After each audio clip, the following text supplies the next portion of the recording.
नमस्कार, मैं सबा और आप देख रहे हैं N4 न्यूज भारत। भारत के प्रधानमंत्री नरेंद्र मोदी के नेतृत्व में केंद्र सरकार की उपलब्धियों भरा 9 वर्ष पूर्ण होने पर रांची लोकसभा की प्रेस वार्ता भारतीय जनता पार्टी रांची महानगर जिला द्वारा आयोजित की गई। इस अवसर पर मुख्य वक्ता के रूप में भारतीय जनता पार्टी के वरिष्ठ नेता सिद्धार्थनाथ सिंह, विधायक पश्चिम प्रयागराज से पूर्व मंत्री उत्तर प्रदेश, ने सभी को संबोधित किया। लंबा कार्यकाल आप लोगों के साथ रहा है। केंद्र में 8 साल राष्ट्रीय प्रवक्ता के रूप में, फिर 5 साल योगी 1 के कैबिनेट के प्रवक्ता के रूप में, तो लंबा समय गया है। मगर ये मेरा पहला अवसर है कि भगवान बिरसा जी की भूमि में आकर मैं प्रेस कॉन्फ्रेंस कर रहा हूं आपके बीच में। कहीं मेरी आवाज ऐसे ही जा रही है तो बेहतर रहेगा। तो ईश्वर ने इतनी कृपा करी है कि बुलंद दी हुई आवाज, बुलंद नहीं दी होती तो अतीक अहमद की सीट पे जीत के नहीं आया होता।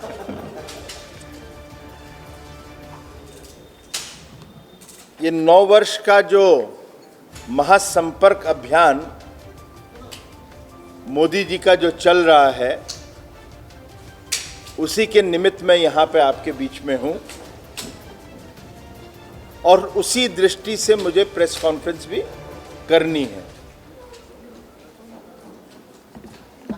मुझे इस कार्यक्रम, इस महासंपर्क अभियान में 4 लोकसभाएं बंगाल की दी हैं और 4 मुझे झारखंड की दी हैं। और मैं बंगाल से यहाँ आया हूँ, वहाँ भी मैंने 4-5 दिन का प्रवास किया और आज सुबह लखनऊ से प्रातः ही आ गया था। और मुझे एक अवसर मिला लोगों से मिलने का और लोगों से बातचीत करने का और अपने पार्टी के लोगों से बातचीत करने पे मैं सोचने लगा कि जो चीज़ें मुझे सरकार के बारे में बताई जा रही है, तो मैं इसको एक शॉर्ट लाइन में कहूंगा कि हेमंत सोरेन जी की जो सरकार है is a carbon copy of Mamata Banerjee's government. Mamata Banerjee की सरकार की कार्बन कॉपी हेमंत सोरेन है। इसीलिए जो तार यहां से, चाहे वो आबकारी नीति के ऊपर हो, चाहे खनन के ऊपर हो, चाहे वो एक तरह से सिंडिकेट वर्ल्ड की हो, चाहे वो कैटल स्मगलिंग हो, चाहे जो तुष्टीकरण की राजनीति हो, वो पूरा का पूरा लगता है कि बंगाल से ममता जी से चुराया हुआ है और उसकी परछाई यहां पे झारखंड में काम कर रही है। आप ये जो मैं गंभीर आरोप एक प्रकार से लगा रहा हूं, मुझसे ज्यादा आप जानेंगे। मैंने बड़े राज्यों में देखा है। उत्तर प्रदेश जब गया था दिल्ली से 2017 में, तो उस समय भी वहाँ पर खनन माफिया के बारे में दिल्ली में प्रेस कॉन्फ्रेंस करता था। वहाँ पे भी परिवारवाद के बारे में बात करता था। परिवारवाद यहाँ पे भी आपके यहाँ चल रहा है, ममता जी भी वही चलाती हैं। ममता जी भी किस प्रकार से अपने भतीजे को, अभिषेक को, किस प्रकार से अवैध रूप से लाभ दिलवा सकें, यहाँ पे भी परिवार को चल रहा है कि अवैध रूप से या डिस्क्रिशनरी कोटा में लाभ दिलवा दें, चाहे वो खनन का हो, कहीं ट्राइबल्स के लिए इंडस्ट्रियल टाउन बनने हो, उनको कहीं उद्यमी बनाना हो, तो उद्यमी बनाते समय उनको अपना परिवार ही दिख जाता है। यहाँ पर हेमंत जी को ये जितनी चीज़ें हैं ये देख रहा हूं मैं, लेकिन मैंने आज तक धोती घोटाला नहीं सुना था। वो यहां पे आके पहली दफे सुन रहा हूं। मैंने 2G, कॉमनवेल्थ गेम, बड़े चीजों पे मैंने चैनलों पे, आप लोगों के चैनलों पे जाकर प्रेस कॉन्फ्रेंस करके करा है।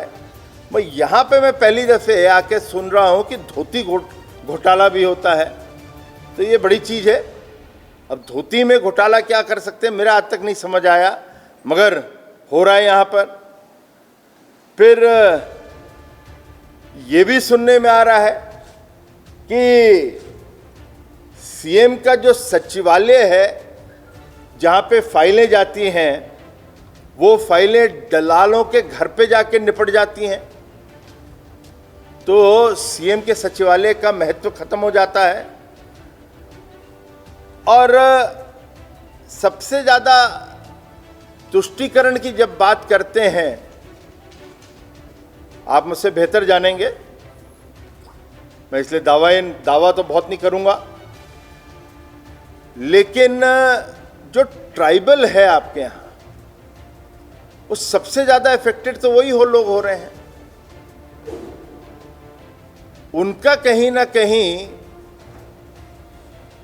जो उनकी आदिवासी लड़कियां हैं, बहनें हैं, जो घटनाएं आती हैं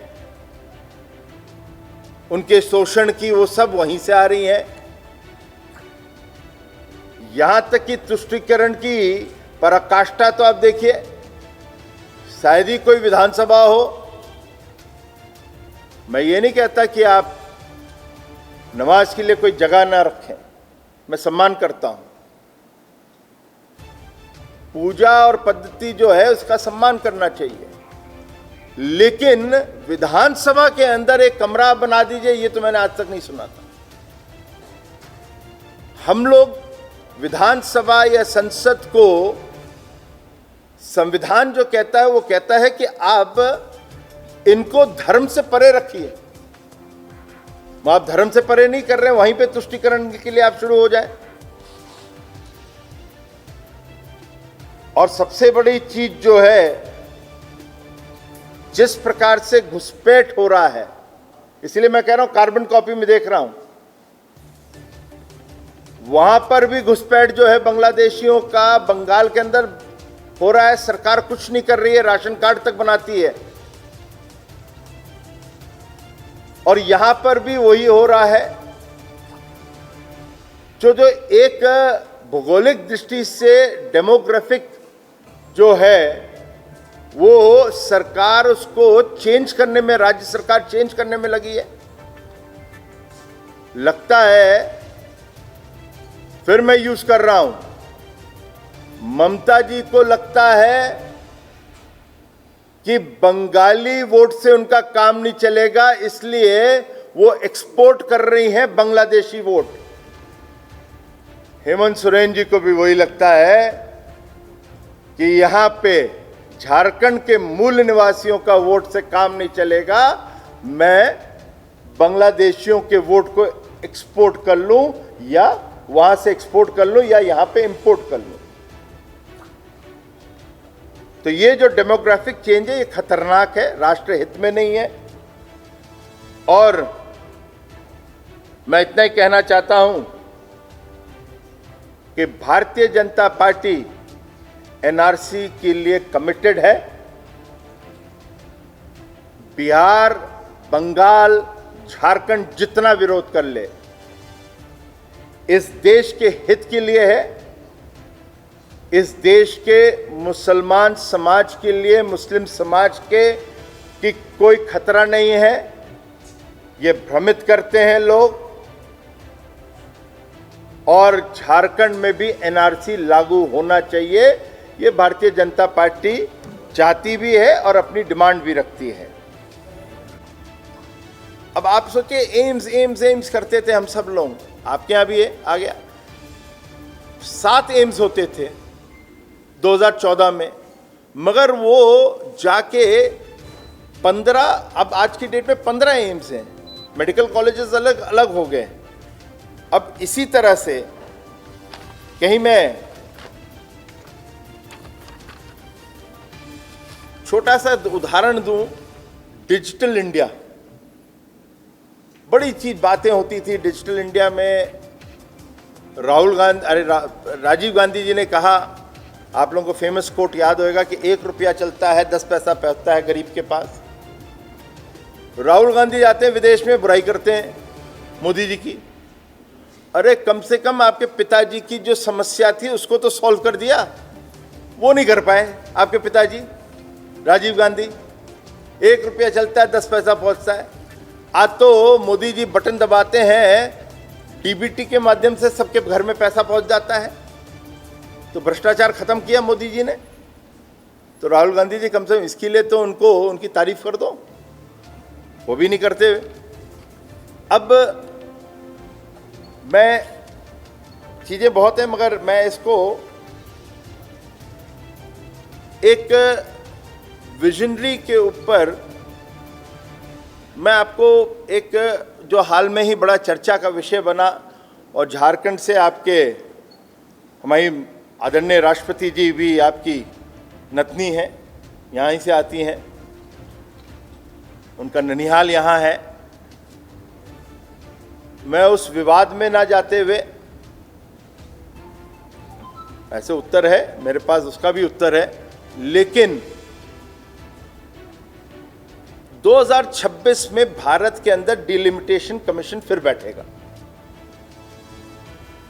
जितनी भी आपकी लोकसभा राज्यसभा है पॉपुलेशन के हिसाब से बढ़ेंगी। जब पॉपुलेशन के हिसाब से जब बढ़ती हैं तो आपकी सीटें बढ़ानी पड़ेंगी। चर्चा विपक्ष क्या कर रहा था, क्योंकि मोदी की बुराई करनी है, इसी में क्यों नहीं कर लिया, इतने पैसे क्यों खर्च करने थे। वो व्यक्ति का विजन है कि इस देश की संसद के अंदर 1272 लोग की जगह बना के रखें, एक सीट पे 3-3 लोग ना जमे। वो उसका विजन है, जो भारत को आजादी के बाद उसका खुद का एक पार्लियामेंट मिल रहा है, नहीं आजादी के पहले जो बना हुआ था वो मिल रहा है। तो एक विजन दिया उन्होंने, तो इसलिए ये भी स्केल है, और 2 साल के अंदर उसको कोरोना काल में तैयार करना ये भी स्पीड है। मैं अपनी तरफ से इतना ही कहूँगा, चीज़ें तो बहुत हैं मगर जब हो चुका है तो उसको ज़्यादा रिपीट करना उचित नहीं होगा। मैं अब प्रयास कर सकता हूँ, आपके जो प्रश्न होंगे उसका उत्तर देने का मैं प्रयास करूँगा। दे पाऊँ ना दे पाऊँ वो आप बेहतर जानेंगे। अब ये और ऐसी खबरों के लिए बने रहे N4 न्यूज़ भारत के साथ।